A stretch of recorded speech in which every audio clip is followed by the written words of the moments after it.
करता है उठा के मुँह बिशाहों से, जहाँ को बाखबर करता है ये मुफलिस की आहों से। नाज़रीन गिरामी, अस्सलामु अलैकुम वरहमतुल्लाहि वबरकातुहू। सीधी बात के ताज़ा तरीन ख़बरों में आप लोगों का इस्तकबाल है। नाज़रीन गिरामी, आज कुछ ख़ास ख़बरें नहीं थी, इस वजह से आज एक दिलचस्प इंटरव्यू आप लोगों के सामने लेकर के हाज़िर हुआ। मुझे उम्मीद है कि आपको बहुत सारा नॉलेज भी मिलेगा और हमारे रियासती और कौमी सतह के सियासत को समझने में मदद मिलेगी। बाकी तमहीद मैंने इंटरव्यू में ही किया है, आप ज़रूर देखें। नाज़रीन गिरामी, अस्सलामु अलैकुम वरहमतुल्लाहि वबरकातुहू। सीधी बात के रूबरू प्रोग्राम में आप लोगों का इस्तकबाल है। नाज़रीन गिरामी, आप लोग जानते हैं कि हम इस प्रोग्राम में बाज़ ऐसी अहम तरीन शख्सियात से आपको रूबरू कराते हैं जो मुख्तलिफ़ शोबों से वाबस्ता होते हैं और अपने शोबों के वो बड़े ही माहिर भी माने जाते हैं और तजुर्बाकार। इस वक्त जिस शख्सियत को मेरे साथ आप देख रहे हैं, मोहम्मद ज़फ़रुल्लाह ख़ान साहब, बरजस्ता बोलने में, सियासी तौर पर तनकीद करने में, अपने आरा को सामने रखने में और बिलखुसूस आलमी सतह की सियासत हो या हमारी कौमी सतह की सियासत हो या फिर हमारे रियासत कर्नाटक की सियासत हो, उसमें बरजस्ता बोलते भी हैं और बिंदास बोलते हैं, अगर आम अल्फाजों में इसका इस्तेमाल किया जाए। बहुत सारे ट्रस्टों से जुड़े हुए हैं, जैसे अगर इनका तारुफ मैं आपके सामने पेश करूं तो ये नेशनल जनरल सेक्रेटरी रह गए JDS के और एक्स चेयरमैन थे कैबिनेट के MDC के। इसके अलावा दुबई इंटरनेशनल बिजनेसमैन हैं और फर्स्ट कन्नडिगा हैं जो दुबई में रह कर के, जहां पर वहां के कन्नडिगास को जमा करके उनका एक यूनियन बना करके उसकी जो है अहम तरीन ओहदे पर फाइज रहे और कर्नाटक और कन्नडिगास को जमा करने में बहुत अहम रोल रहा है। इस वजह से अगर आप दुबई और खलीजी ममालिक में देखेंगे तो अक्सर जो कन्नडिगास के जो प्रोग्राम होते हैं, अपनी कम्युनिटी प्रोग्राम, उसमें जो है इनको ज़रूर देखेंगे स्टेज पर। इसके अलावा गौसिया इंजीनियरिंग कॉलेज, जो अल-अमीन कॉलेज और भी बहुत सारी तालीमी जो है यहाँ पर यूनिवर्सिटियाँ हैं या शोबे हैं या कॉलेजेस हैं, उससे जो है कभी फाउंडर जो है उसके मददगार रहे हैं, मुआविन रहे हैं, तो कभी उसके ट्रस्टी बन करके जो है खिदमत अंजाम देते रहे। और भी बहुत सारी चीज़ें बहरकैफ तारुफ में लंबा मैं जाऊँगा नहीं आपकी, इसलिए कि फिर लिस्ट कम हो जाएगी, आपकी बहुत कम सुनेंगे। तो आपका इस्तकबाल है हमारी सीधी बात की इस स्टूडियो में। आप तशरीफ़ लाए अपना कीमती वक्त लेकर के, और दुबई से अभी आपकी आमद हुई है। लेकिन चूँकि इस वक्त हालात कर्नाटक के आप देख रहे हैं सियासी तौर पर क्या हो रहा है, इसी सिलसिले में बुलाया कि आपके आरा व मशवरे मैं भी जान सकूँ और हमारे नाजरीन को भी आपके बारे में सुना सकूँ। आप क्या कहते हैं इस वक्त कर्नाटक में क्या चल रहा है और मुसलमानों का क्या है? सबसे पहले आपके चैनल के सभी नाजरीन को अस्सलाम वालेकुम रहमतुल्लाहि बरकातुहू। जैसे कि आपका सवाल था कि आप कर्नाटक के हालात क्या हैं और सियासत क्या चल रही है। एक वक्त था कि मेरी कौम इस टेक्नोलॉजी से परहेज़ किया करते थे, लेकिन आज मेरी कौम जाग चुकी है। हर कोई अपनी टेक्नोलॉजी यूज़ कर रहा है, कोई टीवी चैनल देख रहा है, तो कोई मोबाइल यूज़ कर रहा है, कोई व्हाट्सएप यूज़ कर रहा है, तो कोई फेसबुक यूज़ कर रहा है। यूँ सोचे जिस नौजवान के हाथ में अगर मोबाइल है तो उसके हाथ में एक दूसरी कायनात है। जब कायनात उसके हाथ में है तो सारे देश का हाल, चाहे वो असम की कहानी हो या यूपी की हो या गुजरात की हो या कोई एक खरिये की क्यों नहीं हो, और बेंगलोर की हो या कोई खरिये गांव की हो, ख़बर तो हर कोई नौजवान रख रहा है। अगर कुछ लोग जान के भी सोना चाहते हैं तो ऐसे लोगों को जगाना ये वक्त पे ज़रूरी है। जहाँ तक मैं सियासत के ताल्लुक़ से बोल रहा हूँ, कौम हर किसी को सारे अखलाक ये मज़हब सिखाता है, तहज़ीब ये मज़हब सिखाता है, वक्त की पाबंदी ये मज़हब सिखाता है, हलाल और हराम का परहेज़ और तफरीक़ा यानी फ़र्क ये मज़हब सिखाता है। फिर भी सब जानते हुए भी लोग सोना चाहते हैं, तो उनको जगाने की ज़रूरत है।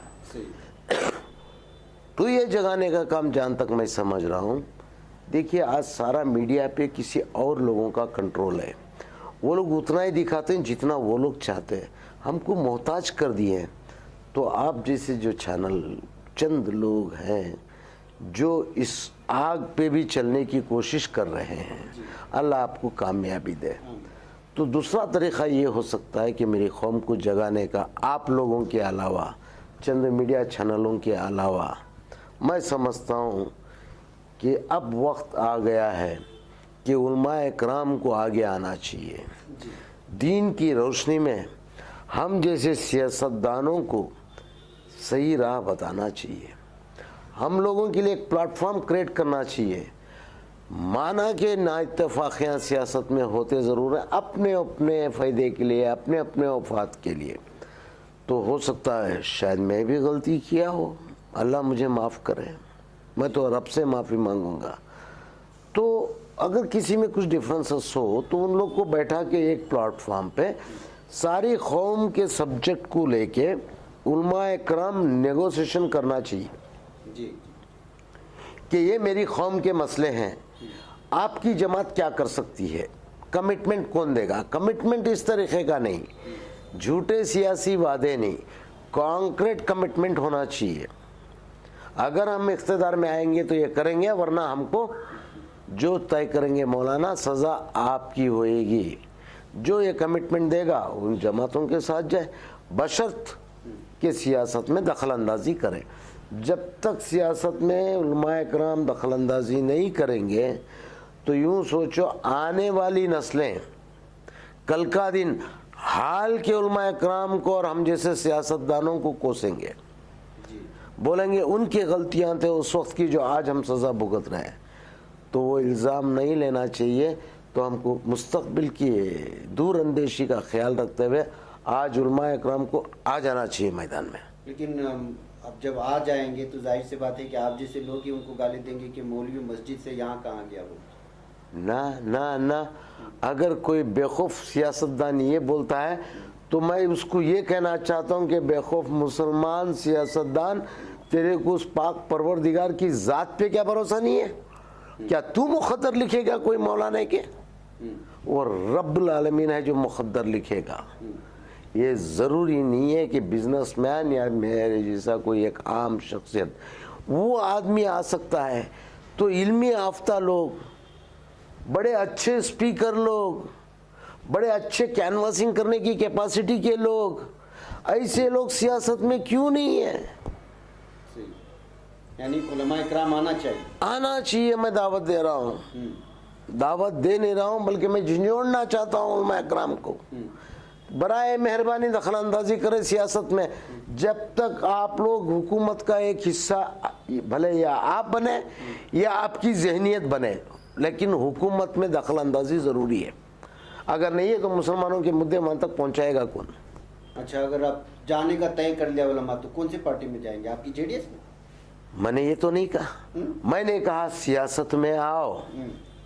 मैंने ये बोला जेडीएस में आओ, मैंने तो ये नहीं कहा। अगर जेडीएस में आ रहे हैं आहलन व सहलन, खुले दिल से वेलकम कर रहा हूँ मैं। आओ, तय करके आओ, लेकिन बशर्त कामयाबी नज़र आ रही है, लेकिन उसके ख़ास शराइत होंगे। पहले उलमाए कराम के आपस के तफरीक़े को दूर करना पड़ेगा। एक प्लेटफॉर्म पे आ जाए, भले वो किसी से भी जुड़े हो, उनको वहीं जुड़े रहने दें। सभी तो जन्नत नहीं जाएंगे, तो आप भी जानते हैं, मैं भी जानता हूँ, एक फ़िरक़ा तो जन्नती होएगा। तो खैर जिसको जाना है वो जाए, लेकिन दुनियाई मसले के ताल्लुक़ से, सियासी मसले के ताल्लुक़ से, जो कोई कॉन्स्टिट्यूंसी में जब मुसलमानों की तादाद में वोट है, वहाँ आप अपने तरफ से एक नुमाइंदे को वहाँ पे रखें, उनको खड़ा करें। जो पार्टी आपको टिकट देती है वहाँ से काम करें, मैं क्या मना कर रहा हूँ। बशर्त के बहरहाल किसी भी तरीके से 4 उलमाए कराम विधानसभा जाए। मैं ये नहीं बोल रहा हूँ किस गेट से आएंगे, मैं ये बोल रहा हूँ कि आपको जाना कहाँ है। बस जिस गेट से भी आओ, लेकिन वहाँ आओ, मंजिल पे आओ। अच्छा, एक सवाल है, अगर आप तय कर ले, आप तो जेडीएस से जुड़े जी, बात है, अगर मैं चाहूँ कि आपकी जेडीएस में दाखिल हो, मिसाल वेलकम, मैं तो आऊँगा ना, एक सहाफ़ी में अपने आप जी, तो क्यों आऊँ मैं आपके पास? बेहतर सवाल। मुझे एक बात बताएं, हदीस के ताल्लुक से बताएं, एक इंसान को कितने बार आजमाना चाहिए, ये हदीस बताएं आप मुझे। ला यल्दगु मुमिनुन बिजुहरि मर्रतैन, मर्रतैन, 2 बार। नहीं, एक सच्चा पक्का मोमिन एक ही सुराख में बार बार धंसा नहीं जाता, इसका तर्जुमा है। कितने बार, कितने मर्रा, मर्रतैन, मर्रा वाहिद वाला मर्रतैन? मैं मर्रतैन का मतलब मैं सब समझा रहा हूँ। सच्चा मोमिन ये है कि बार बार गलती नहीं करता। हाँ, तो मैं यही तो समझा रहा हूँ मेरी कौम को कि 1947 से गलतियां कर रहे हो तो अब भी कब तक आजमाते रहोगे आप लोग। इसलिए आपके पास ऑप्शन ये है कि जनता दल में आ जाओ। अच्छा, जनता दल की अच्छाई का सबूत तो मांगेंगे आप लोग। है, बात की गलतियां भी हैं, ऐसी बात नहीं है। गलतियों का भी मैं जवाब दूंगा, हालात की गलतियों का। हुजूर नबी सल्लल्लाहु अलैहि वसल्लम की नाफरमानी करके 70 शोहदा शहीद हो गए थे, ये भी तारीख बताती है हमारी इस्लामी तारीख। तो सियासत में एक कुमार स्वामी ने गलती किया, इस बात को मैं मान के चलता हूँ। गलती किस हालातों में हुई ये भी तो सुन लो। कांग्रेस वालों ने पूरी तरह से हमारी पार्टी को डेमोलिश करना चाहते थे, तो पार्टी को बाकी रखने के लिए, सेक्युलरिज्म को बाकी रखने के लिए, इख्तिदार में आने के लिए वो वक्ती फैसला था जो लिया गया था। और गलती ये करने के बाद में यही कुमार स्वामी ने कई मंचों में मेरे साथ में, मैं उस डयास में मौजूद था, मैं आपको वीडियो का प्रूफ पे दे सकता हूँ, उन्होंने कौम से गिड़गिड़ा के माफ़ी मांगी। यार रब्बुल आलमीन ने माफ़ करने का वादा करता, वो बोला मैं गफूर और रहीम हूँ, मैं माफ़ करने वाला हूँ, और तुम उसके बंदे अभी तक उसके ताल्लुक से सिर्फ एक गलती की नफरत लेके जी रहे हो। और रही बात जनता दल में आए क्यों, मैं आपको एक सवाल का एक जवाब में बात करना चाहूँ। जब 1992 में मुसलमानों को जब सदमा लगा एक हादसे का, तो बड़े गुस्से जोश में आ गए, तो बोले इन लोग पे लानत भेजो, ये दूसरे पार्टियों पे। बोलते वो एक ही देवेगौड़ा जो मर्द का बच्चा है जो जवाब दे सकता है, इसको वोट दो। ये फैसला किया गया जब मैं तो था भी नहीं सियासत में। अंजाम क्या हो गया, देवेगौड़ा जी चीफ मिनिस्टर बन गए। चीफ मिनिस्टर बनते उन्होंने क्या किया, मुसलमानों के वोटों का हक अदा किया, 4% रिजर्वेशन दे दिया। जो आज भी केस ऑफिसर्स जो हैं यहाँ वहाँ कहीं पुलिस में वो ऑफिसर में जो नज़र आते हैं, ये उसी की देन है। इम्प्लीमेंट तो कर दिए कानून, मुसलमानों के फेवर में किए या नहीं किए, मेरा सवाल है। अगर आप कहते हैं कि दूसरी कोई और जमात मुसलमानों की हमदर्दी वाली जमात है, तो 1947 से लेके आज तक पूरे हिंदुस्तान में ये रिजर्वेशन लागू क्यों नहीं किए? कितने यूनिवर्सिटियां बनाए गए, कितने इंडस्ट्रियल लोन दिया गया, कितने व्यापारियों को मदद की गई, पीछे से पुश किए, मदरसे खुलवा दिए, जब मर्जी हुई तो बंद भी करवा दिए। एहसान वो किए, आखिरत का एहसान, एयरफेयर बढ़ा दिए, हज में सब्सिडी दे दिए, बोले अपनी आखिरत सीधी कर लो और अल्लाह हाफिज चलते बनो। ये कोई हमदर्दी हुई साहब? कांग्रेस के बारे में तो बहुत सारी है 1947। देखिए, किसी और पे उंगली उठा के मेरे गलतियां तो, मेरे और कोई गलतियां हैं, आप बेझिझक मुझसे सवाल करें, मैं हर सवाल का जवाब देने के लिए तैयार हूँ। अगर आपका सवाल ये है जनता दल क्यों, वरना मुसलमानों के पास बताओ आजमाई हुई चीज़ को कितना आजमाओगे? एक बार हमको भी आजमाओ। बोलते हैं कि कुमार स्वामी को सरकार दिए थे पिछली सरकार, जानते पिछली सरकार में क्या किए थे? जो मसाजिद से जो पैगाम गए, कांग्रेस को जिताओ, हमारे जनता दल के 15 कैंडिडेट को शहीद करवा दिया गया। जो माली हालत से मजबूत थे वो लोग को बर्बाद करवा दिया गया। नतीजा क्या हो गया? बीजेपी इख्तिदार में आ गई, कांग्रेस के खुद के कैंडिडेट्स कम हो गए। 100 चिल्लर जो थे वो लोग 78 कुछ हो गए। हम लोगों को तो और घटा दिए लोगों ने, खुद का भी खत घटा लिए और हमारा भी खत घटा दिए और बीजेपी का खत बढ़ा दिए। इसके जिम्मेदार वो बी टीम कांग्रेस है और हमको कहते हैं कि बी टीम है। वो कहते हैं ना हजरत, वो कहते हैं ना, वो शैतान भी बोलते रो रहा है, कहता है मैं ऐसा कोई शायर वायर तो नहीं, मैं तो पूरी तरह से आधा तो जाहिल ही हूँ। हंसी आती है मुझको हजरत इंसान पर, हंसी आती है मुझको हजरत इंसान पर, कारे बद, आप फारसी तो समझते होंगे, कार का मतलब काम, बद का मतलब बुरा। कारे बद खुद करे और लानत दरे शैतान पर। ये सारे बुरे काम वो लोग करते हैं और लानत उठा के हम पे फेंकते, जेडीएस पे डाल देते। कांग्रेस का एक कारनामा। हाँ 100%। अच्छा, ये अभी 2023 में इलेक्शन आने वाले हैं कर्नाटक के, जेडीएस बहुत फॉर्म में नजर आ रही है, तमाम समाजों को साथ में। आमीन आमीन आमीन। अल्लाह करे आपकी ज़बान में अल्लाह जो भी तासीर दिया है उन अल्फाजों को कबूल करे और हमारी पार्टी को तरक्की दे, ताकि इस रियासत कर्नाटका के मुसलमान, ना के मुसलमान, सारी अवाम खुश व खुर्रम, अमन व सुकून से ज़िंदगी गुजार सके। अच्छा, कुछ प्लानिंग वगैरह तैयार है? ये भी खबर आ रही थी कि सीएम इब्राहिम को जो है नायब वज़ीर आला बनाने और टीम में शामिल करने की कोशिश हो रही है। अंदरूनी खबर है हमारी सहाफ़ियों की। मैं आपको बता दूं, हाँ, पहले आप चूल्हा तो जलाएं, फिर वो कहते हैं ना, वो चावल चढ़ाओ, फिर गोश्त डालो, फिर बिरयानी खाने के अरमान रखो। यहाँ तो चूल्हे का ठिकाना नहीं है, आप बिरयानी की खुशबू लिए जा रहे हैं। नहीं, अगर चूल्हा जल गया समझ लीजिए तो कल वो जल गया, बशर्त के आपसे जला हो तो आप उसके हकदार हैं, वो हक आपको मिलना चाहिए। चूल्हा हमसे जल गया और धोखा मिल गया तो कौन सा? जो भी है, मसलन पहले जैसे हुआ है, अवाम आवाज उठाएगी। पहले क्या हुआ है बताएं, पहले जैसे बताएं। यही सीएम इब्राहिम को, यही श्रीमान देवेगौड़ा लेके जाके सेंट्रल में, केंद्र में सिविल एविएशन मिनिस्टर बनाए। इनकी कांग्रेस में इनके क्या ओहदा है, आज इनका क्या पोजीशन है? अगर इनका पोजीशन अच्छा है, उनको उतनी रिस्पेक्ट दी जा रही जितनी देवेगौड़ा जी ने दी थी, तो ये कांग्रेस छोड़ के आ क्यों रहे? अच्छा, ये सुबह आपके जेडीएस से बहुत सारे मुस्लिम लीडर कांग्रेस में वजह क्या है? वहाँ चेहरा बनाते हैं, कांग्रेस में आकर के पैसा बनाते हैं, ऐसे इल्जाम हैं, क्या ये सही है?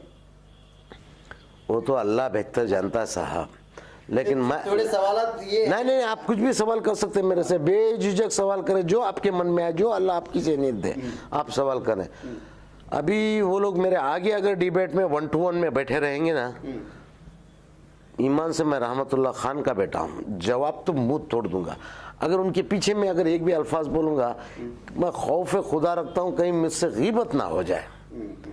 मैं एक तरफा स्टेटमेंट नहीं देना चाहता, किसी एक दिन आजमा लो आप लोग, मैं उनसे सवाल करूंगा, आओ मुझे जवाब देने तो मेरे से सवाल ले ले। जब हो जाएगा सामने आए, दूध का दूध पानी का पानी क्यों गए? सुनिए मैं बताता हूँ। कई हजरात जो कंफर्टेबल अनकंफर्टेबल फील करके घुटन में गए, अगर आप सुनना चाहते हो तो किसी एक शख्सियत का नाम लो, थोड़ा सा इन दो, मैं बता देता हूँ किसी एक शख्सियत का। चलो, सीएम इब्राहिम साहब क्यों गए? जनता दल में किसकी वजह से जनता दल छोड़ के गए? आप मुझसे वादा करें कि आप जाके सही उनका स्टेटमेंट लेके, किससे तंग होके गए, या देवेगौड़ा या कुमारस्वामी से तंग होके गए थे, या कोई हम मजहब का मेरा ही भाई की वजह से तंग होके गए थे, आप उनका बयान लें और आप अपने चैनल में बताएं, हकीकत को समझे। वो बोलते ना, औरों में कहाँ दम था, मेरी किश्ती तो वहीं डूबी जहाँ पानी कम था। वो कन्नड़ा में भी कहते हैं, जाति के जाति वैरी, नीर के पाची वैरी बोल के। अच्छा। तो हम लोग तबाह हुए हम अपनों से ही, और दोष मरने के लिए किसी और पे। देखिए कैसे कैसे हस्तियों को आप भी अपने चैनल पे बता रहे हैं, माशाअल्लाह। उनको पूछो कांग्रेस रोशन बेग साहब क्यों छोड़ के चले गए, किसके तंग करने से? क्या सिद्धरामैया तंग कर रहा था, डीके शिवकुमार तंग कर रहा था, मल्लिकार्जुन खड़गे तंग कर रहे थे? क्यों कांग्रेस छोड़ के चले गए? भाई अल्लाह ने इनको क्या ज़हनियत दिया था, आप उनसे पूछें, मुझसे स्टेटमेंट ना लें। हमको औरों की ज़रूरत नहीं है दुश्मनी करने के लिए, अपने अपने ही काफ़ी हैं एक दूसरे को कमज़ोर करने के लिए। खैर देखते हैं इंशाल्लाह। है ये हमारे मुसलमान के कुछ चेहरे जो सियासत में हैं, अल्लाह करे कि जो है बशरत हजरत, मैं आपके अल्फाजों को काटते गुस्ताखी की माफ़ी चाहता हूँ। इसीलिए कहते हैं कि उलमाए इकराम को एंट्री करना चाहिए। उलमाए इकराम एंट्री करना चाहते हैं, खींच देते हैं ना मस्जिद वाले। यहाँ तक आए, मस्जिद की मौलवी की दौड़ मस्जिद तक, न जाने क्या क्या कहते हैं। एक मस्जिद में मौलवी अगर स्कूटर लेके घूमता है तो उसको बोलते हैं कि मौलवी के पास स्कूटर कहाँ से आया। और अगर अच्छा वो घर बना लेता है तो बोलते हैं कि भाई ये मौलवी को इतने बड़े घर की जरूरत क्या थी। मैं आपको, ये आप जैसे कहा ना, जाति जाति के वैरी, ये वही हाल। मैं आपके इतना बड़ा इल्मी याफ्ता तो नहीं हूँ, छोटा सा एक सवाल है। हूँ तो मैं उम्मत में नबी सल्लल्लाहु अलैहि वसल्लम की मुझे बताए मेरे नबी कितने बड़े अमीर थे जी, बहुत बड़े। कैसा इन्होंने इस्लाम वाली पार्टी दुनिया का second population of the world बना दिया। सही बात है। इसको और उस रब के ऊपर भरोसा करके मैदान में तो आओ। नबी के पास कौन सी बाजुओं की ताकत की कोई मिसाल है या दौलत की कोई मिसाल है? नहीं है। काबिलियत की मिसाल है। एक एक आलिम, एक एक मौलाना 4 घंटा तकरीर दे सकते हैं, उनमें वो मादा है। कईयों के ब्रेन वॉश कर सकते हैं। मिसाल के तौर पे जहाँ तक मेरा सवाल है, मुझे हो सकता कोई कांग्रेस का बंदा सलाम नहीं करता होगा, जनता दल वाला जा रहा है। हो सकता कोई एक बीजेपी वाला मुसलमान मुझे सलाम नहीं करता रहेगा। जब भी मैं कोई एक मौलाना, एक मौजन को देखता हूँ तो मैं खुद भी सलाम करता हूँ, अस्सलाम वालेकुम रहमतुल्लाहि बरकातहू। तो ये खुदा ताला आप लोगों को नवाजा है, उसका सही इस्तेमाल करें। मैदान में एक बार आ तो जाए। आप घर से निकलने से पहले जंग हार के बैठे, जंगे मैदान में तो आए। एक बार बदर जीते हैं तो जंगे अहद हारे भी हैं। उसके बाद तो सारी दुनिया के ग़ज़वे जीते हैं। एक तजुर्बा लेने के बाद में ही कामयाबी की बुलंदी को छुआ इस्लाम। तो आप इस्लाम से क्यों दूर जा रहे हैं? इस्लाम की दलील लेके आप आगे आओ, अल्लाह की ज़ात पे भरोसा रखो। कितने दिन जिएंगे? ठोकर लग के कई लोगों का दम निकल गया, कई लोग तो कोरोना की मोहब्बत में मर गए। तो कोसी जिंदगी से प्यार करके बैठे, मैं नहीं समझता। बात है जनाब। तो नाज़रीन गिरामी, इनके पास बहुत नॉलेज है। जैसे मैंने कहा ना कि जो है, जब आपके पास किसी मैदान में तजुर्बा हो तो आपके पास बहुत सारी सोच भी होती है, अल्फाज भी होते हैं, उसके इजहार का तरीक़ा भी होता है। मैं इस वक्त हजरत से, चूँकि लंबा वक्त हो चुका है, मोहम्मद ज़फ़रुल्लाह खान साहब से, जो हमारे इस वक्त के मेहमान भी हैं, मेज़बान भी हैं, पहली बार तशरीफ़ आवरी हुई है, इनसे इजाज़त लूँगा। लेकिन आपसे फिर इनसे दीगर मौज़ूआत पर आपसे गुफ्तगू करवाऊँगा। अगर ये यहाँ रहेंगे और आने के लिए अगर अपना वक्त देने के लिए तैयार हैं तो इंशाअल्लाह ताला। इसलिए कि अगर वक्त लंबा होगा तो आप भी सुनेंगे नहीं, लेकिन ये जो इंटरव्यू है आपको सुनना चाहिए। बिल्कुल सियासी, जो इस वक्त सियासत कर्नाटक में जो सियासत का नाटक चल रहा है, उसके हवाले से जो ज़रूर सुनना चाहिए। और मैंने बारहा आप लोगों से मेरे मुख्तलिफ सीधी बात में हो या प्राइम टाइम में इस बात पर जोर दिया है कि जितना अपने रियासत के लोगों के मसाइल मकामी सियासी पार्टी समझ सकती है, वो नेशनल पार्टी नहीं समझ सकती। इसलिए कि उसके अपने झमेले होते हैं, उसके अपने उसूल होते हैं। मकामी पार्टी होती है तो उससे लड़ झगड़ भी सकते हैं, अपने जान पहचान के लिए ईरान होते हैं।